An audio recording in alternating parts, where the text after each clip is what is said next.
అందరికీ నమస్కారం. జై భీమ్. ధర్మో రక్షిత రక్షిత రక్షిత. ఎప్పటికైనా ఎన్నటికైనా ధర్మానిదే విజయం అని చెప్పి సుప్రీంకోర్టు ఇచ్చిన తీర్పును చాలా మనస్ఫూర్తిగా స్వాగతిస్తున్నాను. ఇటీవల పక్క రాష్ట్రమైన ఆంధ్రప్రదేశ్లో ఒక మతం మారి ఎస్సీ కులంలో ఉన్న వ్యక్తి క్రైస్తవంలోకి వెళ్ళినాక నాకు ఎస్సీ హోదా కూడా నాకు ఇవ్వాలి, నేను క్రైస్తవంలోకి వెళ్ళినా నాకు హిందూ మతంలో ఉన్నప్పుడు ఎస్సీ హోదా ఇచ్చినట్టు నాకు ఇంట్లో కూడా ఇవ్వాలని చెప్పి ఆయన హైకోర్టులో ఆశ్రయించడం జరిగింది. అయితే ఆంధ్రప్రదేశ్ హైకోర్టు ఎవరైతే వ్యక్తులు హిందూ మతం నుండి క్రైస్తవంలోకి వెళ్తారో వాళ్ళు ఎస్సీ హోదాకి అనర్హులు అని చెప్పి తీర్పునిచ్చింది.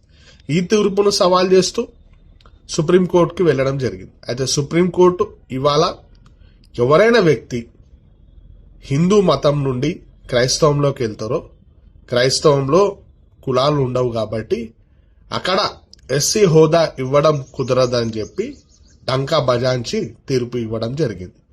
కేవలం హిందువులు, బౌద్ధులు, సిక్కులు వీళ్ళకే ఎస్సీ హోదాకి అర్హులని చెప్పి ఒక చాలా మంచి తీర్పును ఇవ్వడం జరిగింది.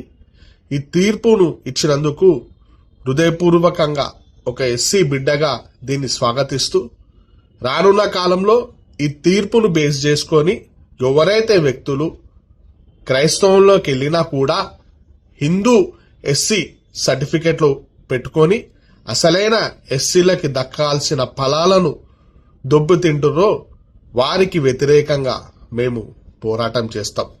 ఇది ఏ మతానికో వ్యతిరేకం కాదు, కేవలం ఎవరైతే అర్హులున్నారో వారికే ఈ బెనిఫిట్స్ దక్కాలనే అభిలాష మాది. దయచేసి క్రైస్తవులు ఎవరు కూడా తప్పుగా అర్థం చేసుకో. క్రైస్తవులు అంటే అందరు కూడా కాదు, ఎవరైతే క్రైస్తవంలోకి వెళ్ళినా కూడా ఎస్సీ హిందూ సర్టిఫికెట్లు వాడుతున్నారో వారికే మేము విన్నవించుకుంటున్నాం. జై భీమ్, జై జై భీమ్.